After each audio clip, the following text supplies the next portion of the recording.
나는 어렸을 때 1년에 한 번씩 늘 같은 꿈을 꾸곤 했다. 중학교 무렵까지 매년마다 그 꿈을 꾸었던 기억이 난다. 클로버가 곳곳에 피어있는 들판에서 머리를 양갈래로 따은 어린 여자아이가 뛰어다니는 꿈. 이 꿈을 꿀 때면 왜 그런지는 몰라도 이제껏 느낀 적 없던 종류의 행복감을 느끼며 조용히 바라보고 있었다. 고등학생이 되고 나서는 꾸지 않다 보니 어른이 되고서는 까맣게 잊고 살고 있었다. 어느 휴일 서점에 들렀다 돌아오는데 저기 죄송합니다. 하고 웬 여자가 어깨를 두드렸다. 나 말인가 싶어서 헤드폰에서 귀만 내밀고 네? 저요? 하고 되물었다. 오묘한 얼굴로 저와 어디선가 만나지 않으셨나요? 라고 질문해왔다. 어라? 아는 사람인가 싶어서 얼굴을 천천히 살펴봤지만 도무지 생각이 나질 않았다. 아니요, 아마 잘못 보신 것 같은데요? 라고 웃으며 대답했다. 여자는 찜찜하다는 듯 그렇군요. 죄송합니다. 하고 고개를 숙였다. 그리고 갑작스레 얼굴을 훅 들더니 저 실은 첫눈에 반했어요. 저랑 사귀어 주지 않으실래요? 라고 고백을 해왔다. 갑작스런 고백과 전혀 인기가 없던 나는 여자한테 고백을 받았다는 것만으로 날아오를 듯한 기분이었다.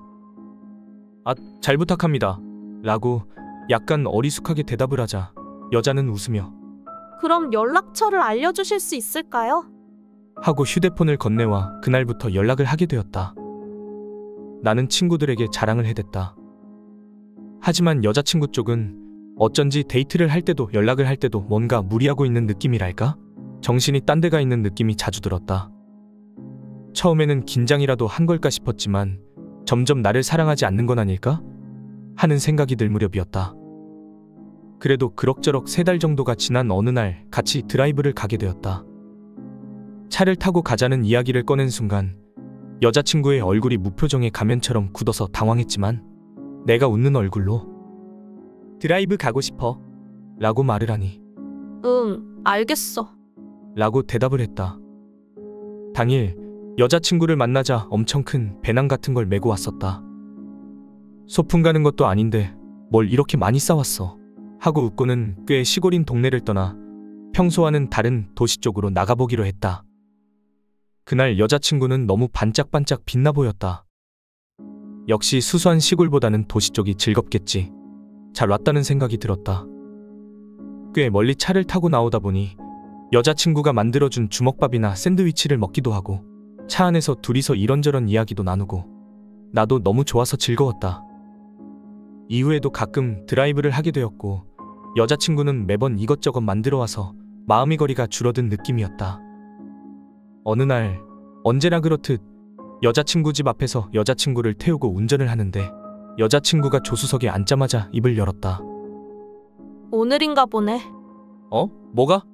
하고 묻자 응, 나 뭐라고 말했어? 라고 웃으며 대답해 좀 당황스러웠다. 이야기를 하다 보니 평소와 똑같았기에 별로 대수롭지 않게 생각하며 평범하게 데이트를 마치고 저녁을 먹은 뒤 돌아오는 길에 올랐다. 계절은 겨울, 주변은 산길이라 벌써 어두웠다. 내일은 영하래. 정말? 큰일이네. 따뜻하게 입고 다녀야겠어. 하며 이런저런 평범한 이야기를 나누며 운전을 하고 있었다. 잠시 후 어쩐지 여자친구의 목소리가 굳어버린 느낌이 들었다. 재빨리 얼굴을 바라보자 왠지 눈이 풀린 것 같았다. 왜 그래? 괜찮아? 추워?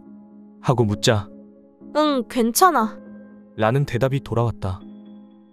거기서부터 대화가 끊겼다. 나는 여자친구가 화가 날 만한 말이라도 했나 싶어 걱정하며 산길 커브를 돌아갔다. 그때였다. 사고는 그때 터져버렸다.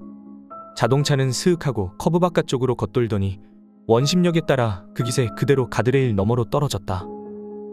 엄청난 폭음의 의식은 사라졌다. 한참 뒤 여자친구가 나를 흔들어 눈을 떴다. 자동차는 어떻게 된 건지도 모르겠고 머리는 아픈데 눈은 보이지 않고 옷이 축축한 것만 느껴졌다. 망연자실하던 와중 문득 여자친구가 걱정돼서 돌아보고는 깜짝 놀랐다. 여자친구는 무사했는지 멀쩡한 모습으로 나중에 알 것이지만 실제로는 여자친구도 다친 채였다. 담담하게 언제나 메고 다니던 큰 배낭에서 거즈와 붕대 같은 걸 꺼내고 있었다. 그리고는 믿을 수 없이 깔끔한 솜씨로 내 머리에 대고 지혈하며 두르기 시작했다. 아무래도 내 머리는 충격으로 깨져서 그 피로 옷이 젖어 있던 모양이었다.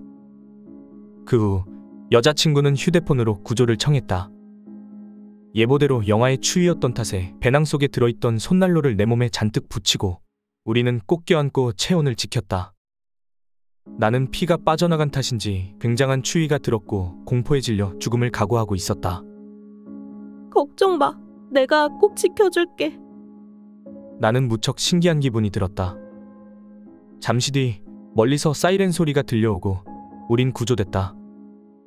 병원에서 치료를 받던 도중 나는 여자친구에게 그 응급치료 솜씨는 무엇이었는지 물었다.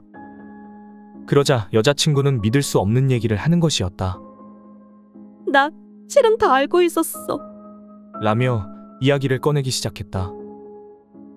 여자친구는 어릴 때부터 모르는 남자가 밤중 산길에서 사고를 당해 죽는 꿈을 반복적으로 꾸었다고 한다.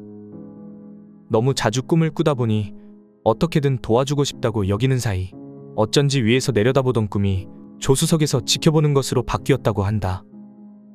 그리고 차차 꿈을 꿀 때마다 어떻게 사고가 일어나서 어디를 다치고 무엇이 원인이 되어 죽는지를 파악하게 되었다고 한다. 그래서 남자가 죽지 않을 수 있도록 꿈속에서 필요한 도구를 갖추기 시작했다는 것이다. 그리고 그 노력의 결과 사고 끝에도 살아나는 게 당연한 일이 되어 자신을 바라보게 되었다는 이야기였다. 처음 나를 봤을 때 여자친구는 너무나 큰 충격에 온몸에서 땀이 나고 토할 것만 같았다고 한다. 그도 그럴 것이다. 정기적으로 꿈에 나오던 남자를 현실에서 마주친다면 누구라도 무섭겠지. 처음 말을 건 그날은 정말 큰맘 먹고 말을 걸었다고 한다. 그저 우연일 뿐이라면 여기서 끝이지만 만약 꿈이 현실로 이루어진다면 이 남자에게 말을 걸지 않은 걸 평생 후회할 거라 느끼면서 솔직히 나는 외모적으로는 여자친구의 이상형이 아니었다고 한다. 갑자기 친구가 되어달라고 말하면 기분 나빠하고 끝날 것 같아 첫눈에 반했다고 그럴듯하게 둘러댔던 것이다. 사귀고 있다 보면 언젠가 그 사고를 마주칠 테니 적어도 그때까지는 사귀겠다는 마음으로 나는 그 이야기를 듣고 통곡했다. 처음 여자친구가 무리하는 것처럼 느껴졌던 것도 그제야 이해할 수 있었다. 이 이야기를 듣고 나니 왠지 여자친구를 더 좋아하게 되었다. 솔직히 목숨을 건진 기쁨보다 여자친구가 이제 내 곁을 떠나갈지도 모른다는 것에 절망했다. 나는 이제 우리는 헤어지는 거야? 라고 물었다. 여자친구는 반문했다. 너는 어떻게 하고 싶어? 나는 절대로 헤어지고 싶지 않아. 이제 진심으로 좋아하게 됐으니까. 나는 어쩐지 결코 여자친구와 헤어져서는 안 된다는 예감이 들었다.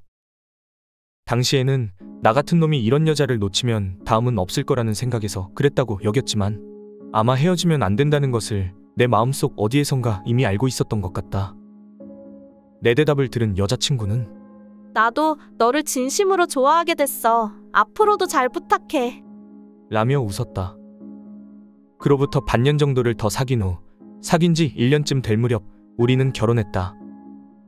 그리고 결혼하고 2년 만에 아이가 태어났다. 어느 화창한 날 이제는 아내가 된 여자친구가 만든 도시락을 가지고 피크닉을 갔다.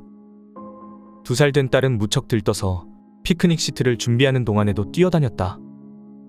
웃으며 위험하니까 이리 오라고 딸에게 손을 뻗던 순간 나는 번개를 맞은 것 같은 충격에 휩싸였다. 아내가 따준 양갈래 머리를 휘날리며 뛰어다니는 딸의 모습은 내가 어린 시절부터 반복해 꾸어오던 꿈속의 그 장면이었다. 퍼즐 조각이 맞춰지듯 모든 것이 딱 맞아떨어지는 듯한 느낌이었다. 아내가 나를 돕는 꿈을 꾼 것도 내가 아내와 결코 헤어지면 안 된다고 느낀 것도 모두가 딸아이를 위한 것은 아니었을까 하고 그 꿈을 보고 느끼던 말로 표현할 수 없던 행복감은 고작해야 중학생이던 내가 알 턱도 없는 것이었다. 어린 딸을 보는 아버지의 행복감이니까. 지금 처음 맛보는 부모로서의 행복 속에서 그리움을 느끼는 모순 속에 나는 서 있었다. 내 인생은 이렇게 될 운명이었다고 지금은 생각하고 있다.